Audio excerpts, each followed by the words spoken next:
Genesis chapter 1 verse 27 to 28. So God created mankind in his own image, in the image of God he created them. Male and female he created them. 28. God blessed them and said to them, Be fruitful and increase in number, fill the earth and subdue it. Rule over the fish in the sea and the birds in the sky, and over every living creature that moves on the ground. Nilikha ng Diyos ang tao ayon sa kanyang larawan, lalaki at babae.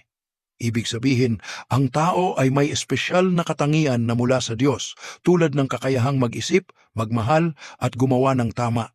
Pagkatapos, pinagpala sila ng Diyos at inutusan na magparami, punuin ang mundo at pamahalaan ang lahat ng nilalang, mga isda, ibon at hayop.